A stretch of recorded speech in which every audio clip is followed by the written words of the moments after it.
द्वादश राज्यस्तरीय जातीय हस्ततंत्र दिवस 2026 उद्यापनी समारोह पालित आज भुवनेश्वर मंचेश्वर अवस्थित रेशा भवन में ओडिशा सरकार हस्ततंत्र बयन और हस्तशिल्प विभाग पक्षर द्वादश राज्यस्तरीय जातीय हस्ततंत्र दिवस 2026 उद्यापनी समारोह पालन हो ଏହି କାର୍ଯ୍ୟକ୍ରମରେ ଯୋଗଦାନ କରି ବିଭାଗୀୟ ମନ୍ତ୍ରୀ ଶ୍ରୀ ପ୍ରଦୀପ ବଳ ସାମନ୍ତ କହିଛନ୍ତି ଯେ ଜାତୀୟ ହସ୍ତତନ୍ତ ଦିବସ ହେଉଛି ଆମର ବୁଣାକାରମାନଙ୍କ ଦକ୍ଷତା ସମର୍ପଣ ଓ ସ୍ଥିରତା ପ୍ରତି ସମ୍ମାନ।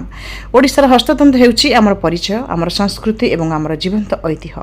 ପ୍ରତ୍ୟେକ ବୟନ ଯଥା ସମ୍ବଲପୁରୀ ବାନ୍ଧ, ବୋମକାଇ, ଖଣ୍ଡୁଆ, କୋଟପାଡ଼, ବ୍ରହ୍ମପୁରୀ ପାଟ କିମ୍ବା ଗୋପାଳପୁର ଟସର ଆମ ଭୂମି, ଆମ ଲୋକ ଏବଂ ଆମର କାଳଜୟୀ ପରମ୍ପରାର କାହାଣୀ ବହନ କରେ। ନିଜ ବକ୍ତବ୍ୟରେ ସେ ରାଜ୍ୟ ସରକାରଙ୍କର ବହୁମୁଖୀ ଓ ଅନ୍ତର୍ଭୁକ୍ତି ସମ୍ପନ୍ନ ଆଭିମୁଖ୍ୟ ମାଧ୍ୟମରେ ବୁଣାକାରଙ୍କ କଲ୍ୟାଣ ଓ ସଶକ୍ତିକରଣ ସୁନିଶ୍ଚିତ କରିବାରେ ସକ୍ରିୟ ଅଛନ୍ତି ବୋଲି ସେ ଉଲ୍ଲେଖ କରିଛନ୍ତି।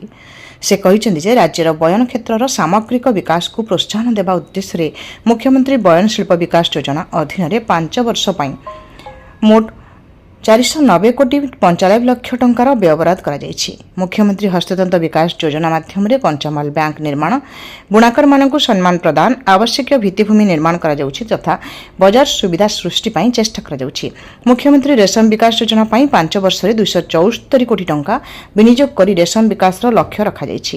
ଆଜିର ଏହି ଉଦ୍ଯାପନୀ ସମାରୋହରେ ଯୋଗ ଦେଇଥିବା ଜାତୀୟ ପୁରସ୍କାର ପ୍ରାପ୍ତ, ସନ୍ଥ କବିର ପୁରସ୍କାର ପ୍ରାପ୍ତ ଏବଂ ଓଡ଼ିଶାର ପଦ୍ମଶ୍ରୀ ପୁରସ୍କାର ପ୍ରାପ୍ତ ବ୍ୟକ୍ତିମାନଙ୍କୁ ସେ ଅଭିନନ୍ଦନ ଜଣାଇଥିଲେ। ସେହିପରି ବିଭାଗୀୟ କମିଶନର ତଥା ଶାସନ ସଚିବ ଶ୍ରୀମତୀ ଗୁହା ପୁନମ ତାପସ କୁମାର ଜାତୀୟ ହସ୍ତତନ୍ତ ଦିବସର ଇତିହାସ ବିଷୟରେ କହିବା ସହ ବିଭାଗର ବିଭିନ୍ନ ପ୍ରକଳ୍ପ ବିଷୟରେ ଆଲୋଚନା କରିଥିଲେ। ଏହି ଅବସରରେ ଓଡ଼ିଶାର ହସ୍ତତନ୍ତ ଓ ବୟନ ଶିଳ୍ପର ସମୃଦ୍ଧ ପରମ୍ପରା ଏବଂ ଐତିହ୍ୟକୁ ପ୍ରଦର୍ଶିତ କରୁଥିବା ଏକ ଶ୍ରବଣ ଦୃଶ୍ୟ ଅଡିଓ ଭିଜୁଆଲ ରିପ୍ରେଜେଣ୍ଟେସନ ଉପସ୍ଥାପନା ପ୍ରଦର୍ଶିତ ହୋଇଥିଲା।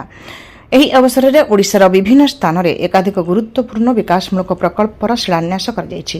ଏହି ପ୍ରକଳ୍ପଗୁଡ଼ିକ ମଧ୍ୟରେ ବରଗଡ଼ର ସୋହେଲାଠାରେ ସମ୍ବଲପୁରୀ ବସ୍ତ୍ରାଳୟର ଉତ୍ପାଦନ ଓ ବିକ୍ରୟ କେନ୍ଦ୍ର, ଖୋର୍ଦ୍ଧାର ଏହି ବିହନ କେନ୍ଦ୍ରରେ ପାଳନ ଗୃହ ରେୟରିଂ ହାଉସ୍ ନିର୍ମାଣ ଏବଂ ଜଗତସିଂହପୁରର ଓଡ଼ିଶା WCS ଠାରେ ବହୁମୁଖୀ ସୁବିଧା କେନ୍ଦ୍ର ନିର୍ମାଣ ସାମିଲ ରହିଛି। ଏହା ବ୍ୟତୀତ ପୁରୀ ଜିଲ୍ଲାର ନିମାପଡ଼ାଠାରେ ରେଶମ ଓଡ଼ିଶା ଶୋରୁମ୍, ଢେଙ୍କାନାଳଠାରେ ବୁଣାକାର ଓ ବିକ୍ରୟ କର୍ମଚାରୀଙ୍କ ପାଇଁ ସାଧାରଣ ସୁବିଧା କେନ୍ଦ୍ର CFC ନିର୍ମାଣ ଏବଂ ବୟନିକା ଶୋରୁମ୍ର ନବୀକରଣ କାର୍ଯ୍ୟ ପାଇଁ ଶିଳାନ୍ୟାସ କରାଯାଇଛି। ଏହି ଉତ୍ସବରେ ଏକ ଅଂଶ ଭାବରେ ଜିଲ୍ଲାସ୍ତରୀୟ ହାକାଥନ୍ ପରେ ରାଜ୍ୟସ୍ତରୀୟ ଗ୍ରାଣ୍ଡ ଫାଇନାଲ ଅନୁଷ୍ଠିତ ହୋଇଥିଲା। ଜିଲ୍ଲାଗୁଡ଼ିକରୁ ପ୍ରଥମ ସ୍ଥାନ ଅଧିକାର କରିଥିବା ଦଳଗୁଡ଼ିକ ରାଜ୍ୟସ୍ତରୀୟ ପ୍ରତିଯୋଗିତାରେ ଯୋଗଦାନ କରି ନିଜର ନବସୃଜନଶୀଳ ମନୋଭାବକୁ ପ୍ରତିଫଳିତ କରିଛନ୍ତି ଓ ରାଜ୍ୟସ୍ତରୀୟ ପ୍ରତିଯୋଗିତାରେ ଅଂଶଗ୍ରହଣ କରି ପୁରସ୍କାର ପ୍ରାପ୍ତ କରିଛନ୍ତି। ରାଜ୍ୟସ୍ତରୀୟ ପ୍ରତିଯୋଗିତାରେ ଗଞ୍ଜାମ ଜିଲ୍ଲାର ଗ୍ରୁପ୍ ସଦସ୍ୟ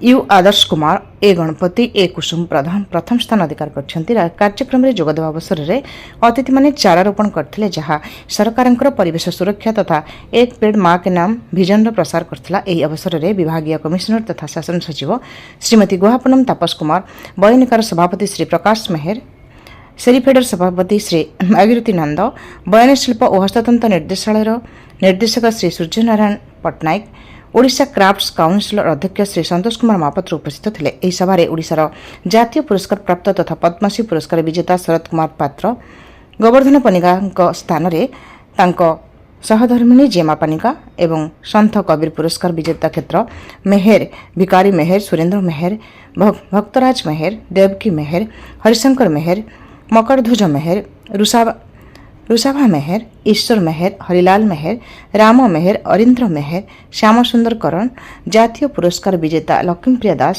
ରାଜକିଶୋର ମହାନାୟକ, ଚକ୍ରପାଣୀ ପାତ୍ର, ଭରତ ମେହେର ସମ୍ବର୍ଦ୍ଧିତ ହୋଇଥିଲେ। ଏଥିସହ ବିଭିନ୍ନ ଜିଲ୍ଲାର ଅଧିକାରୀମାନଙ୍କୁ ବିଭାଗ ନିମନ୍ତେ ଉତ୍ତମ କାର୍ଯ୍ୟ ପାଇଁ ପୁରସ୍କାର ପ୍ରଦାନ କରାଯାଇଥିଲା। ପରିଶେଷରେ ଶ୍ରୀ ସୂର୍ଯ୍ୟନାରାୟଣ ପଟ୍ଟନାୟକ ଧନ୍ୟବାଦ ଅର୍ପଣ କରିଥିଲେ। ସମୃଦ୍ଧ ଓଡ଼ିଶାରୁ ରଜତ ମହାପାତ୍ରଙ୍କ ରିପୋର୍ଟ।